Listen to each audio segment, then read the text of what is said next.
नमस्कार, आपका बहुत बहुत स्वागत है। मैं हूं आपके साथ सुप्रीत सचदेव। सीएम योगी आदित्यनाथ का बड़ा बयान आया है। उन्होंने कहा है कि मेरी सरकार ईमानदारी के साथ काम कर रही है। कोरोना काल में पहली बार चुनाव हो रहे हैं और कोरोना की तीसरी लहर समाप्ति की ओर है। बीजेपी के कार्यकर्ताओं ने आपकी सेवा की। 10 मार्च के बाद इनकी गर्मी शांत होगी। 10 मार्च के बाद इनकी पूरी गर्मी शांत होने वाली है। ये जो दिखा रहे हैं ना अभी, ये गर्मी तात्कालिक है। कहते हैं ना, जब किसी चींटी पे पंख लगने लगते हैं तो समझ लो कि इसकी मौत का समय आ गया। फड़फड़ा रहे हैं ऐसे ही, हत्या करके निर्दोष लोगों की हत्या करके। तो किसी को हम छेड़ते नहीं, लेकिन अगर कोई किसी निर्दोष को छेड़ेगा तो फिर उसको छोड़ते भी नहीं है। उनकी निर्मम हत्या कर दी जाती है। तब तो अखिलेश यादव जी तो तब लखनऊ में मुख्यमंत्री थे। इनके एक मंत्री उन निर्दोष जाट युवकों की हत्या करवा रहे थे और हत्यारों को छुड़ाने का बेशर्मीपूर्ण कार्य कर रहे थे। हमारी सरकार के समय कोई दुस्साहस नहीं कर सकता। बेटी की सुरक्षा की तरफ टेढ़ी नजरों से भी देखोगे ना तो दुर्योधन और दुशासन जैसा हाल हो जाएगा। अलीगढ़ के अतरौली में गृह मंत्री अमित शाह जनसभा को संबोधित किया। यूपी में योगी सरकार ने माफिया राज खत्म किया है। प्रदेश का माफिया अब 3 जगह दिखाई देता है। पिछड़े वर्गों को अधिकार दिलवाया और बाबूजी के रहते आसमान छूने वाला मंदिर बनवाया है।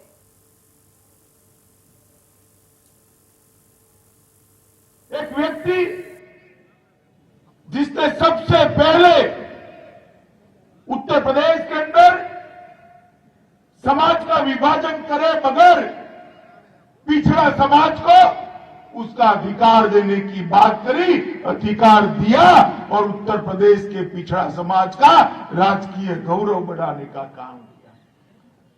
बाबूजी की आत्मा को जरूर शांति मिलती होगी, क्योंकि उनके जीते जी ही हमारे देश के प्रधानमंत्री नरेंद्र मोदी जी ने राम जन्मभूमि का शिलान्यास कर आसमान को छूने वाला राम मंदिर बनाने का। नेहा राठौर और अनामिका अंबर के राजनीति से जुड़े गाने तो खूब वायरल हो रहे हैं। ऐसे में इस चुनावी माहौल में अब उत्तर प्रदेश के कैबिनेट मिनिस्टर सुरेश कुमार खन्ना का गाना भी जमकर वायरल हो रहा है। कैबिनेट मिनिस्टर पिछली सरकार पर हमला बोलते हुए गाना गा रहे हैं। गाने के बोल हैं कि हम लाए हैं अपराध को यूपी से निकाल के, मेरे क्षेत्र को रखना मेरे मित्रों संभाल के। कैबिनेट मिनिस्टर सुरेश कुमार का ये गाना सोशल मीडिया पर जमकर वायरल हो रहा है।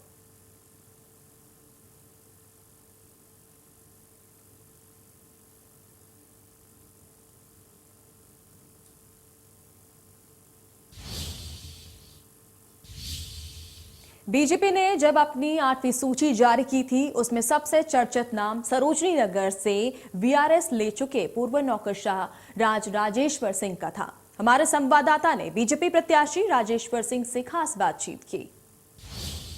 कि एक चर्चा थी कि जब अपनों की लड़ाई होती है तो इसमें तीसरा फायदा लेके जाता है। जो यहाँ स्वाति सिंह की बात हो रही थी कि पति पत्नी की लड़ाई में स्वाति सिंह का कट गया, किसी तीसरे की एंट्री होती है। राजेश्वर सिंह जो पुलिस में सिंघम के रूप में रहे, राजनीति में आ गए हैं। सबसे पहले आपको बधाई। Thank you. कैसी कमियां दूर करेंगे? अपराधी जेल में होना चाहिए, अपराधी बाहर नहीं आना चाहिए। ऐसे कानून बनने चाहिए कि अपराधियों की संपत्ति जब्त हो, अपराधी जेल में रहे। ये बिल्कुल, और जनता को कोई दिक्कत नहीं होनी चाहिए। ऐसे कानून बनने चाहिए। माननीय योगी आदित्यनाथ जी ने प्रदेश में बहुत विकास किया है। ईज ऑफ डूइंग बिजनेस में आज उत्तर प्रदेश 14वें से दूसरे स्थान पे आ चुका है। उत्तर प्रदेश आज हिंदुस्तान की दूसरी सबसे बड़ी इकॉनमी हो चुका है। रोजगार मिल रहा है लोगों को, अच्छे से एग्जाम्स हो रहे हैं, युवाओं का भविष्य अच्छा हो रहा है। पहले सिर्फ नकल होती थी, अब ये सारी चीजें रुकी हुई हैं। इनका साथ देना है, उत्तर प्रदेश का विकास करना है। देखिए, जब भी किसी कैंडिडेट का टिकट कटता है तो कहता है मैं पार्टी के साथ हूँ, लेकिन बड़ा चैलेंज होता है उसके लिए जो टिकट लेके आया रहता है। स्वाति सिंह को कैसे, क्या फार्मूला होगा मनाने के लिए? नहीं, स्वाति सिंह जी बहुत सीनियर लीडर है, 5 वर्ष मंत्री रही हैं। वो पार्टी के साथ रहेंगी और उनका पूरा सहयोग रहेगा। मुझे जान के है। नॉमिनेशन कब कर रहे हैं? मैं कल नॉमिनेशन करूँगा। हमारे साथ बातचीत करने के लिए राजवेश्वर सिंह थे। उन्होंने साफ कहा कि जो मेरी पुलिस में कार्य करने की स्टाइल अंदाज रहा, वही स्टाइल राजनीति में भी रहेगा। सहयोगी सिद्धार्थ के साथ Rajnish Pandey, India news, Lucknow. Deputy CM Keshav Prasad Maurya ने कहा कि यह बजट यूपी को लाभ देने वाला बजट है। इसमें हर वर्गों का ख्याल रखा गया है। इस दौरान केशव प्रसाद मौर्य ने राहुल गांधी के ट्वीट पर पलटवार किया। कहा, राहुल गांधी बजट को अच्छे से अध्ययन कर लें फिर बोले। और वहीं करहल सीट को लेकर कहा कि करहल सीट पर कमल खिलने जा रहा है। दिल्ली एक्सप्रेस वे जितना शानदार बना है, इस दिशा में बहुत संकेत देने वाला बजट है। और मैं यह भी कहूंगा कि भारत सरकार का जो बजट आया, इसमें सबसे अधिक उत्तर प्रदेश की 24 करोड़ जनता को लाभ होगा। आज के बजट में 2.7 लाख करोड़ का एमएसपी के लिए बजटीय प्रावधान किया गया है। खरीद को लेकर के भी ये बड़ा कदम है। तो किसान की दृष्टि से, गरीब की दृष्टि से, नौजवानों की दृष्टि से, महिला सशक्तिकरण की दृष्टि से और आत्मनिर्भर भारत की दृष्टि से जो एक विशेष तौर से अनुसंधान के रक्षा क्षेत्र में अनुसंधान की दृष्टि से 25% जो बजट की बढ़ोतरी की गई है, वह भी सराहनीय है। आलोचना करने के लिए कोई भी कर सकता है, लेकिन श्री राहुल गांधी जी को मैं इतना ही कहना चाहता हूं कि बजट का अध्ययन कर ले, ना हो तो अपनी टीम से अध्ययन करा ले। ये एक तरफ से आलू डालो, दूसरी तरफ से सोना निकालो वाला बजट नहीं है। ये हिंदुस्तान को आत्मनिर्भर बनाने वाला बजट है। इस बजट को समझें तब बोलें। प्रोफेसर एसपी सिंह बघेल जी ने भी पर्चा दाखिल किया है। आप पता कर लीजिएगा, कल श्री अखिलेश यादव जी को नींद नहीं आई होगी, उनको समझ नहीं आया होगा कि भारतीय जनता पार्टी ने कैसा यह चाल चल दिया। अगर उनको मालूम होता तो वहाँ अब नाम ना वापस ले लें। अब उनको ये होगा कि मैसेज खराब जाएगा, शायद नाम वापस ना ले। लेकिन 10 मार्च को आप भरोसा रखिएगा, जब वोटों की गिनती होगी, आपकी नजर भी रहेगी, नजर रखिएगा, मैनपुरी की करहल सहित चारों सीटों पर जीत का चौका लगेगा, कमल खिलेगा और उत्तर प्रदेश में 300 से ज्यादा कमल खिलेगा। प्रसपा प्रमुख शिवपाल यादव ने जसवंत नगर और करहल सीट पर चुनाव जीतने के सवाल पर बोले। कहा कि ये जनता तय करेगी। उन्होंने कहा कि जसवंत नगर हर चुनाव में आगे रहा है। अब जसवंत नगर और करहल सीट के जनता के बीच कंपटीशन है। कहा, जसवंत नगर नंबर 1 पर रहेगा।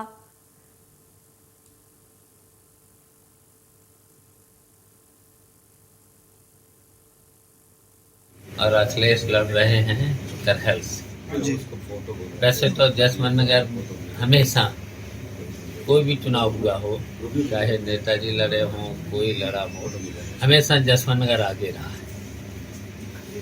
अब तो दोनों क्षेत्र की जनता में कंपटीशन है और जनता अपने चुनाव तो इस बार भी बताना चाहते हैं कि उत्तर प्रदेश में जसवंत नगर नंबर 1 पर रहेगा। लोग एक हैं, क्यों ऐसा सवाल करते हैं? जब एक हैं, दिल मिल गए, हमने नेता मान लिया है, नेता मान लिया है। लखनऊ कैंट से ब्रजेश पाठक को प्रत्याशी घोषित करने के बाद ब्रजेश पाठक जिला नामांकन कार्यालय पहुंचे, जहां उन्होंने अपना नामांकन दाखिल किया। इस दौरान भारी संख्या में समर्थक और उनके कार्यकर्ता मौजूद रहे। उन्होंने कहा कि पार्टी ने हम पर विश्वास जताया है, हम इसका पूरा निर्वहन करेंगे और सभी लोगों को साथ लेकर चलेंगे। ब्रजेश पाठक ने सभी लोगों से अपील की है कि हमारा समर्थन करें। लखनऊ के कैंट विधानसभा से नामांकन करने पहुंचे हैं ब्रजेश पाठक।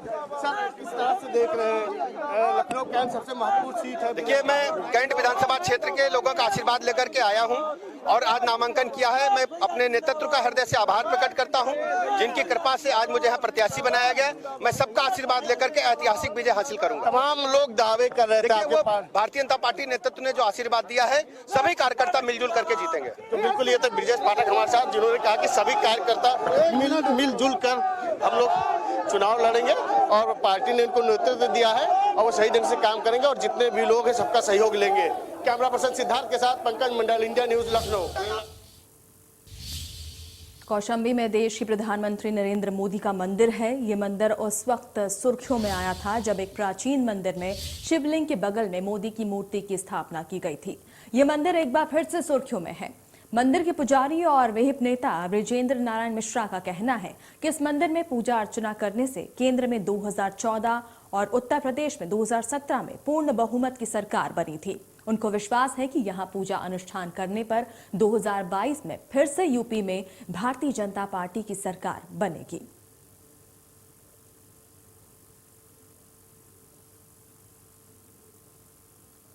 हम इस समय पहुंचे हैं उत्तर प्रदेश के कौशाम्बी जनपद के भगवानपुर गांव, जहां पर एक प्राचीन शिव मंदिर है और वहां देश के प्रधानमंत्री नरेंद्र मोदी की मूर्ति रखी गई है और पूजा अर्चना की जा रही है। इस मंदिर का नाम नमो मंदिर भगवानपुर कौशाम्बी के नाम से जाना जाता है। यहाँ पर ये शिव भगवान का एक प्राचीन मंदिर है, जो बताया जा रहा है कि लगभग 200 साल पुराना ये मंदिर है। यहाँ पर नरेंद्र मोदी की मूर्ति 2014 में रखी गई थी, जब लोकसभा का चुनाव था। उससे पहले ये हम मंदिर के अंदर प्रवेश कर रहे हैं। ये शिव मंदिर है, जो प्राचीन मंदिर बताया जा रहा है। इसी के सामने नरेंद्र मोदी जी, जो देश के प्रधानमंत्री, उनकी मूर्ति 2014 में स्थापित की गई है। यहाँ के लोगों की मानता है कि इस मूर्ति का यहाँ पर स्थापित करने का मकसद ये है कि वो भगवान शिव की आराधना करते हैं और जिससे उनको शक्ति मिलती है। और जब से इस मूर्ति को यहाँ पर स्थापित किया गया है, तब से देश के प्रधानमंत्री नरेंद्र मोदी को शक्ति मिल रही है। और 2014 में वो विजय पाए, 2017 में विजय पाए, 2019 में विजय पाए हैं। अब आने वाला जो 2022 में चुनाव होने वाला है उत्तर प्रदेश विधानसभा का, उसमें भी उनको विजय मिलेगी। गांव के लोगों की लेकिन एक इच्छा है कि नरेंद्र मोदी इस गांव आए, जिससे उनको खुशी मिलेगी। और जब तक ये मूर्ति रखी रहेगी, ये गांव के लोगों का यही कहना है कि मूर्ति तब तक यहां पर रखी रहेगी जब तक नरेंद्र मोदी गांव नहीं आएंगे। नरेंद्र मोदी के आने के बाद यहां पर 1100 कन्याओं का भोज होगा और लड्डू बांटकर इस मूर्ति को यहां से हटाया जाएगा। Rakesh Sonkar, India news, Kaushambi. और निषाद पार्टी से प्रत्याशी घोषित किया गया है। निषाद पार्टी ने नई लिस्ट जारी की है। नई लिस्ट में 6 उम्मीदवारों का ऐलान हुआ है। सुल्तानपुर सदर से राजप्रसाद उपाध्यक्ष को टिकट दिया गया है। गोरखपुर की चौरी चौरा सीट से सरवन निषाद को टिकट मिला है।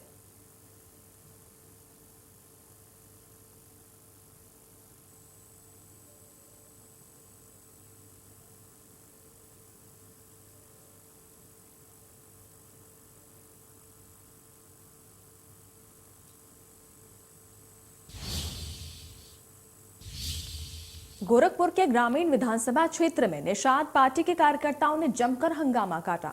आपको बता दें कि गोरखपुर ग्रामीण से श्रवण निषाद चुनाव लड़ना चाह रहे थे, लेकिन ये सीट बीजेपी के पक्ष में चली गई, जिससे नाराज होकर पार्टी कार्यालय में महिलाओं ने जमकर हंगामा किया। महिलाओं के मुताबिक श्रवण निषाद नहीं तो कोई नहीं, और अगर श्रवण निषाद को टिकट नहीं मिलेगा तो हम बीजेपी का समर्थन नहीं करेंगे। इसी मामले को लेकर निषाद पार्टी के राष्ट्रीय अध्यक्ष डॉक्टर संजय निषाद से खास बातचीत की इंडिया न्यूज के संवाददाता सुशील कुमार ने।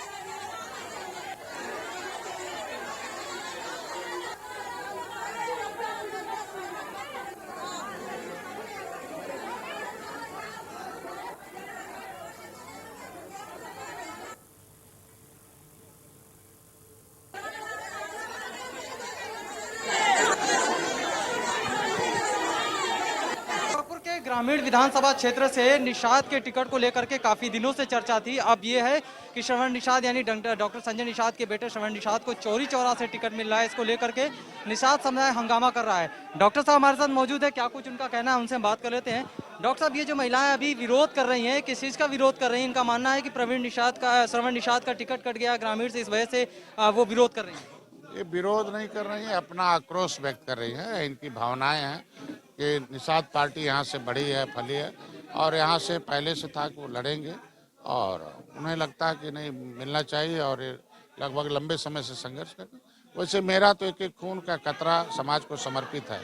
पूरा जीवन मैंने समाज को समर्पित कर दिया हूँ और इनके भावनाओं को ध्यान में रखते हुए भारतीय जनता पार्टी को इस पर ध्यान देना चाहिए।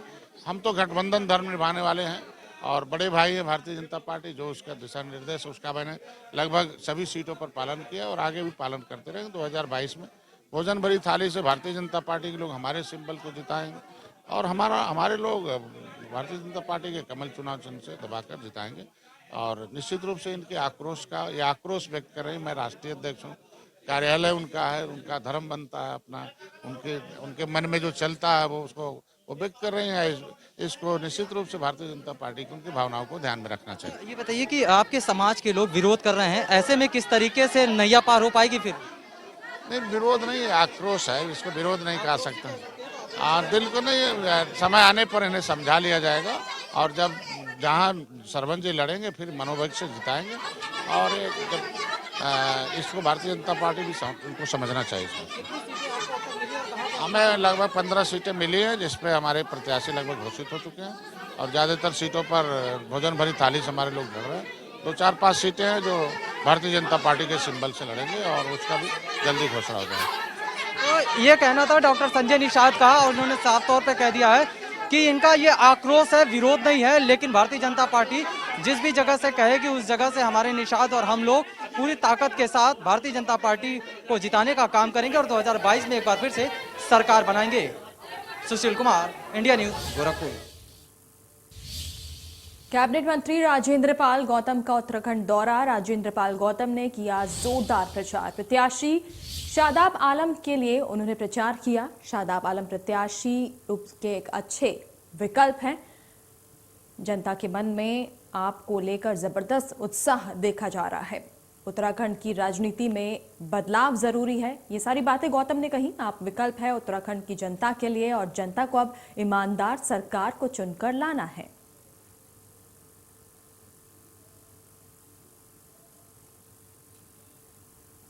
ये सारी योजनाओं के साथ, इन सारे वायदों के साथ हम लोग उत्तराखंड के अंदर आए हैं और ये मजबूरी जो उत्तराखंड की पहले थी, उनके पास विकल्प नहीं था, या तो बीजेपी या कांग्रेस। इस बार उनके पास एक मजबूत विकल्प आम आदमी पार्टी है और मुझे पूरी उम्मीद है जिस तरह का प्यार हमें उत्तराखंड के लोग दे रहे हैं उससे पूरी उम्मीद है कि उत्तराखंड में बहुत मजबूती के साथ आम आदमी पार्टी आगे बढ़ रही है और जैसे जैसे चुनाव की डेट नज़दीक आएगी वैसे वैसे हम लोग ज़्यादा से ज़्यादा मात्रा में चुनाव जीतेंगे और एक मजबूत विकल्प उत्तराखंड के लोगों को देंगे।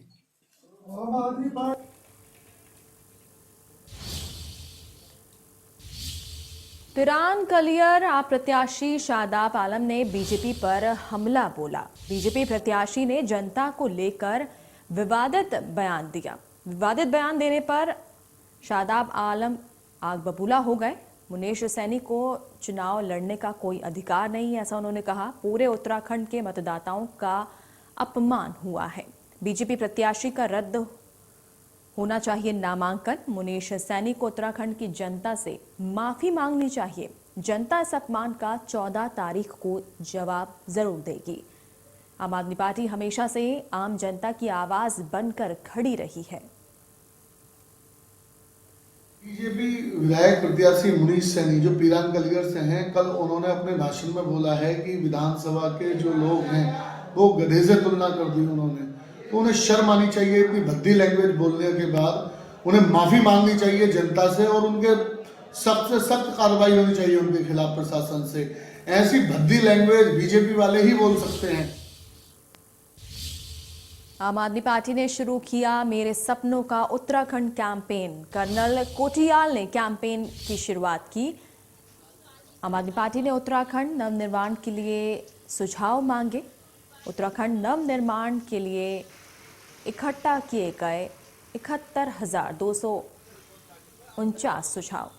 सभी सुझाव आम आदमी पार्टी के मैनिफेस्टो का हिस्सा होंगे। 9 नवंबर 2021 को कर्नल कोठियाल जी द्वारा शुरू किए गए अभियान मेरे सपनों का उत्तराखंड, जिसमें जनता से उनके उत्तराखंड के लिए सपने मांगे गए थे। ये सपने आम आदमी पार्टी के मैनिफेस्टो का हिस्सा होंगे और आने वाली आप सरकार के पहले साल का एजेंडा भी इसमें होगा। 31 जनवरी तक इस अभियान के तहत कुल 71,249 लोगों ने अपने सुझाव भेजे हैं। उत्तराखंड में पहली बार ऐसा हो रहा है कि कोई राजनीतिक दल प्रदेश की जनता से अपने मैनिफेस्टो के लिए विचार मांग रही है, सुझाव मांग रही है। और अभी भी आम आदमी पार्टी के नव परिवर्तन प्रमुख गांव-गांव जाकर लोगों से सुझाव मांग रहे हैं, उनके विचार जान रहे हैं, ताकि उनको भी मैनिफेस्टो का हिस्सा बनाया जाएगा। और जल्द ही आम आदमी पार्टी का एक बेहतरीन मैनिफेस्टो मिशन नवनिर्माण को साकार करने के लिए, उस संकल्प सिद्धि के लिए जारी होगा। कांग्रेस के घोषणा पत्र पर आपका प्रहार। आप प्रवक्ता रविंद्र आनंद ने कांग्रेस पर प्रहार किया। 4 लाख नौकरियों का वादा कांग्रेस का जुमला, ऐसा उन्होंने कहा है। कांग्रेस के नेता फ्री बिजली देने का विरोध करते हैं। रावत साहब आम आदमी पार्टी को फॉलो करते हैं। कांग्रेस के पास किसी काम के लिए विजन नहीं है। हरीश रावत चुनाव में घोषणा करने तक सीमित है। 21 साल बदहाली केवल आप ही दूर कर सकती है। उत्तराखंड का वो नव निर्माण करेंगे।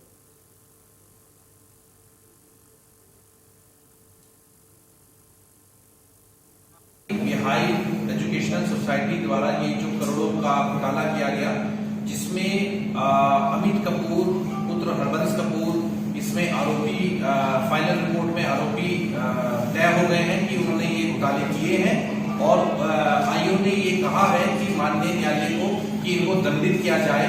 तो इसमें देखिए एक बात ये है कि स्वर्गीय हरबंस कपूर जी विधायक थे, विधानसभा अध्यक्ष रहे और मंत्री रहे और पुराने नेता थे बीजेपी के। तो बीजेपी ने कहीं ना कहीं पूरा मामला मैनेज करने का काम किया और कहीं ना कहीं पूरी जांच पे एक प्रभाव बना के रखा। और जिस प्रकार उन्होंने ये सोचा होगा कि क्योंकि बीजेपी को ये बहुत बड़ा झटका लग सकता था कि अगर इसमें अरेस्टिंग होती, और इसमें अमित कपूर द्वारा उच्च न्यायालय में जाकर अरेस्टिंग स्टे लिया गया और उसके एवज में करोड़ों रुपए जमा कराए गए, जिससे एक बात ये साबित हो। दिल्ली विधानसभा अध्यक्ष रामनिवास गोयल ने प्रचार किया। राजपुर रोड और कैंट विधानसभा में उन्होंने प्रचार किया। आप प्रत्याशी डिंपल सिंह के लिए डोर टू डोर प्रचार किया। गोयल ने दुकानदारों से मुलाकात की, वोट देने की अपील की। रविंद्र आनंद के चुनावी कार्यालय का गोयल ने उद्घाटन भी किया। रविंद्र आनंद ने आप प्रत्याशी के लिए प्रचार किया है। तस्वीरों में आप देख सकते हैं प्रचार की ये तस्वीरें।